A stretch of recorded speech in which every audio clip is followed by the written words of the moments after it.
The cafe was packed when Rachel walked in, her left hand prominently displayed so everyone could see the ring. My grandmother's ring. She slid into the seat across from me, a smirk playing on her perfectly painted lips. "Thanks for meeting me, Olivia," she said, her voice dripping with false sweetness. "I wanted you to be the first to know Daniel and I are getting married." My stomach churned at the mention of my ex-husband's name, but I kept my expression neutral. Rachel had always been like this, taking everything that was mine from childhood toys to prom dates. But this time she'd gone too far. "Congratulations," I said, wrapping my hands around my coffee cup to stop them from shaking. "I see you're wearing Grandmother Eleanor's ring." She held up her hand, letting the antique diamond catch the light. "Of this old thing. Well, since Daniel helped me contest the will, technically it's mine now, along with the house and a trust fund." Her smile widened. "It's funny how things work out, isn't it?" I thought about the last conversation I'd had with Grandmother Eleanor just days before she passed. We'd been in her study, surrounded by her beloved books and antiques, when she'd handed me an old leather journal. "Keep this safe," she'd whispered, her voice weak but urgent. "Everything you need to know is in here. Promise me to wait until the right moment." I promised, tucking the journal away without reading it.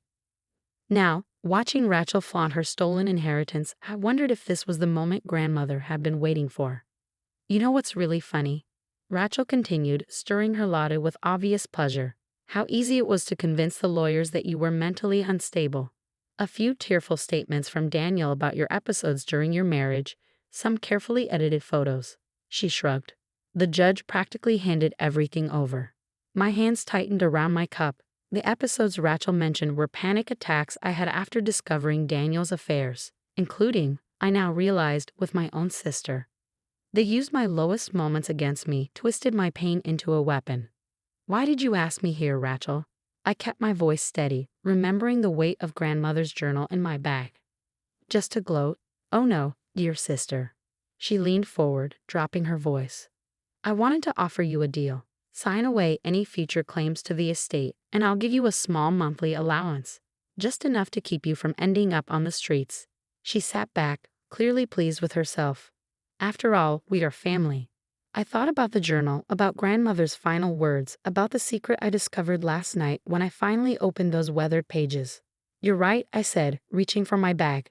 "We are family, and there's something you should know about Grandmother's real estate." Rachel's eyes narrowed. "What are you talking about?" "We've been through all the paperwork. Everything's in my name now." I pulled out the journal, its leather cover worn with age. "Not everything. Did you know Grandmother kept a second set of books?" For the first time, Rachel's confident smile faltered. "What?" "She was quite meticulous," I continued, opening the journal. "Every transaction, every property, every investment, all documented here, including some interesting transfers made just before she died." "You're lying," Rachel snapped, but I could see the uncertainty in her eyes. "The lawyers found everything." "Did they?" I slid a stack of papers across the table, copies I had made from the journal's most important pages. Because according to this, Grandmother's most valuable assets were moved into a separate trust 2 weeks before she passed. A trust that requires both sisters to agree on any distribution of funds. Rachel's face paled as she scanned the documents. I could almost see her mind racing, calculating what this meant. "That's impossible," she whispered, but her hands were shaking now. "Daniel checked everything," he said. "Daniel doesn't know about this," I cut in. "Neither do the lawyers. Grandmother made sure of that. She knew how you both operated. She was just waiting to see how far you'd go." "You're bluffing," Rachel said, but her voice had lost its edge. "These could be forged." I pulled out my phone and dialed a number I'd memorized. "Why don't we ask Mr. Liu? He's the trustee Grandmother appointed. I'm sure he'd be happy to verify everything." Rachel's composure cracked completely. "Wait," she said quickly, reaching for my phone. Let's discuss this." I ended the call before it connected, enjoying the flash of realization in her eyes. "Oh, now you want to talk? What happened to all that confidence from earlier?" "Olivia, please," she said, her voice dropping to a whisper. "You don't understand. Daniel and we've already spent some of the money. We've made commitments." "I understand perfectly," I replied, gathering my things. You and my ex-husband conspired to steal my inheritance by painting me as mentally unstable. You used my trust against me, just like you always have. What do you want? Rachel asked, the question coming out more like a plea than a demand. I stood up, looking down at my sister, really looking at her for the first time in years. Behind the perfect makeup and designer clothes, I saw something I'd never noticed before. Fear. What I want, I said quietly, is for you to think about what's going to happen when Daniel finds out there's no money left to steal. When he realizes that marrying you won't give him access to grandmother's fortune after all. The color drained from Rachel's face. You wouldn't. Wouldn't I? I smiled, remembering all the times she'd taken what was mine, all the times she'd hurt me without consequence. I think it's time for both of you to learn what it feels like to lose everything. I turned to leave, but Rachel's voice stopped me. He'll leave me, she said, her words barely audible. If he finds out about this, he'll leave me. Probably, I agreed, not turning around, just like he left me when he thought something better came along. Funny how history repeats itself, isn't it? As I walked out of the cafe, I could feel Rachel's eyes on me, could almost hear her mind racing to find a way out of the trap she'd set for herself. But this time there was no escape. This time justice would finally be served. The next morning, I woke up to 37 missed calls and dozens of text messages from both Rachel and Daniel. I ignored them all, instead focusing on the next phase of my plan. Grandmother's journal had revealed more than just the secret trust. It had shown me exactly how to dismantle the lies they'd built. I drove to the law offices of Liu and Associates, the leather journal secure in my bag. Mr. Liu, a small man with kind eyes and steel-gray hair, was waiting for me. Miss Olivia, he said, rising from behind his desk.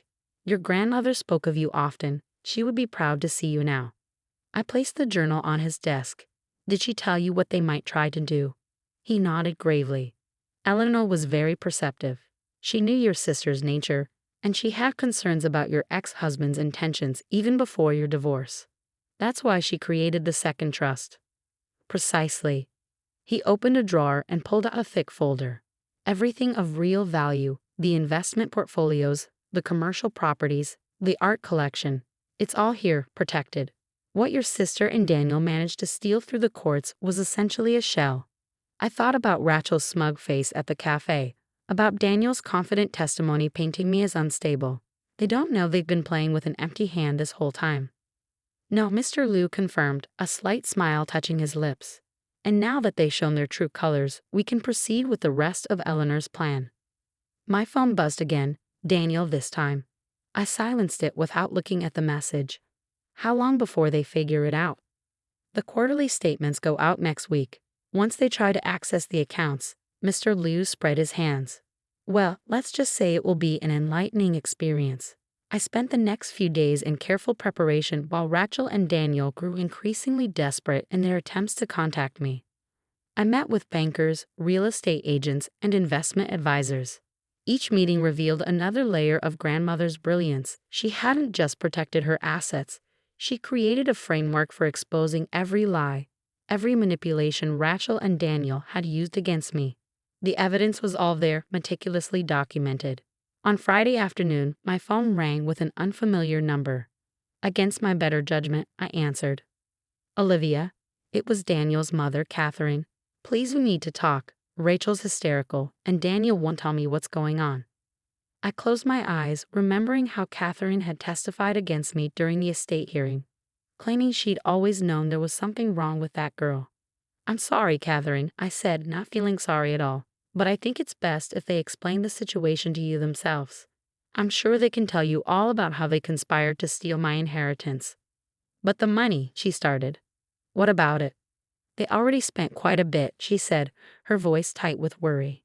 The new house, the cars, the engagement party next week. Olivia, surely we can work something out. I thought about the engagement party they'd planned at the country club, the same club where Daniel and I had gotten married 6 years ago. The irony wasn't lost on me. You know what's interesting, Catherine? When Daniel and I were married, you told me family was everything, that loyalty and honesty were the foundations of a lasting relationship. I pause, letting the words sink in. I wonder what you'll say when you find out how your son and my sister betrayed those values. There was a long silence on the other end of the line. What do you mean? She finally asked. Ask them about the photos they doctored. Ask about the false testimony, the manufactured evidence they used to paint me as unstable. Better yet, ask them about the affair they were having while Daniel and I were still married. I heard her sharp intake of breath. No, she whispered. They wouldn't.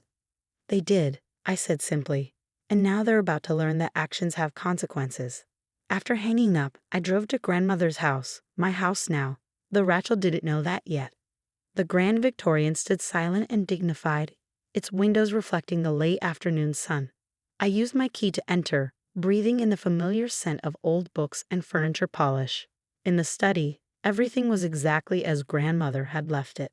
Her reading glasses still sat on the desk next to a half-finished crossword puzzle. I ran my fingers along the spines of her beloved books, remembering all the hours we'd spent here together. I miss you, I whispered to the empty room. I wish you could see this. My phone buzzed again. A text from Mr. Liu. Quarterly statements sent. Expect contact within 24 hours. I smiled, settling into grandmother's favorite armchair. The wait wouldn't be long now. Just then, I heard a car screech to a halt outside. Footsteps pounded up the front steps, followed by the sound of someone pounding on the door.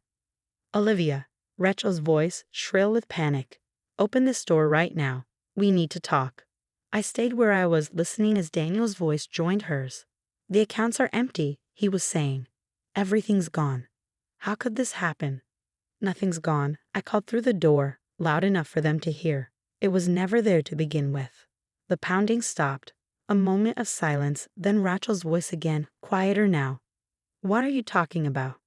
Maybe you should ask your fiancé about due diligence, I replied. About checking the real value of what you thought you were stealing before spending money you didn't have. Another silence followed by the sound of hurried whispers. I could imagine them out there, their perfect world crumbling around them. Olivia, please, Daniel's voice now, using that gentle tone he'd always used when trying to manipulate me. Let's discuss this like adults. I'm sure we can work something out. I stood up, walking to the front door but not opening it. Like we discussed things when you were sleeping with my sister. Or like we discussed things when you lied in court about my mental health. That was a mistake, he stammered. We never meant to get caught, I finished for him. To face consequences. Well, too bad, because that's exactly what's about to happen. The fallout was swift and devastating. Within hours of their discovery that the accounts were empty, Rachel and Daniel's carefully constructed world began to unravel. I sat in grandmother's study, watching through the window as they argued on the front lawn. Rachel was gesturing wildly, her perfect makeup streaked with tears, while Daniel paced back and forth, running his hands through his hair in frustration. My phone lit up with a message from Mr. Liu. The bank is requesting an immediate meeting regarding the recent expenditures. Shall I arrange it? Yes, I replied, and make sure all relevant parties are present. The next morning, I walked into the downtown branch of First National Bank dressed in one of grandmother's vintage Channel suits. Rachel and Daniel were already there, along with their lawyer and Catherine. They all looked up when I entered, their faces a mix of anger, fear, and desperation. Now that everyone's here, the bank manager began, we need to discuss the irregular activities on these accounts. Rachel's lawyer leaned forward. My clients were granted access to these accounts through a court order. Everything was legal.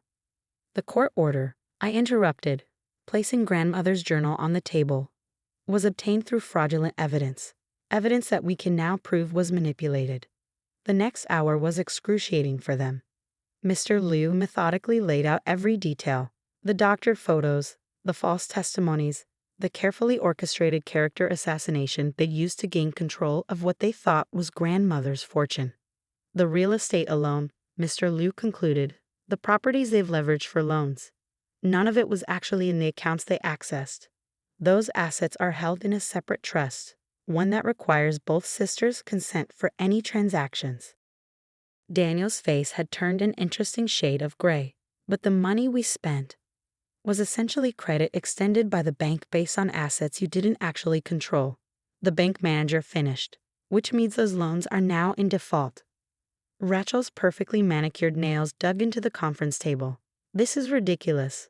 Olivia's just trying to hurt us because she's jealous Daniel chose me and she can't handle it. I looked at my sister, really looked at her. Behind the designer clothes and expensive jewelry, I saw what grandmother must have seen. A desperate woman so focused on taking what others had that she never built anything of her own. No, Rachel, I said quietly. This isn't about jealousy. It's about justice, about consequences. Grandmother knew what you were capable of, both of you. She planned for this. What do you mean? Catherine asked, speaking for the first time. I opened the journal to a marked page. This is grandmother's real will, her real intentions. Everything of value was placed in a trust before she died, with specific conditions. I looked directly at Rachel. She knew you'd try to take it all. She wanted to see what you'd do, how far you'd go. And now what? Daniel demanded. You're going to take everything, leave us with nothing. No, I replied. I'm going to do what grandmother would have wanted. I pulled out a document Mr. Liu had prepared. If you both sign this confession admitting to your fraud and manipulation, the trust will help pay off the debts you've incurred. Rachel's lawyer started to object, but she cut him off. And if we don't sign, then the bank proceeds with fraud charges and all the evidence of your deception goes public. Your choice. The silence in the room was deafening. Catherine was the first to speak. Sign it, she said to Daniel, her voice tight with disappointment. Sign it and be grateful your grandmother's granddaughter has more mercy than either of you deserve. One by one they signed. Rachel's hand shook so badly she could barely write her name. Daniel wouldn't meet anyone's eyes. When it was done, Mr. Liu collected the documents and nodded to me. There's one more thing, I said, standing. The ring. Rachel's hand instinctively covered the diamond, but it belonged to grandmother. It was never hers to take. Slowly, reluctantly, she slipped it off and placed it on the table. I picked it up, feeling its familiar weight. Grandmother told me once that this ring wasn't just about value. I said, turning it in my hand. It was about legacy, about the kind of person you choose to be. She wore it for 50 years, building a life based on integrity and wisdom. You both could have learned from her example,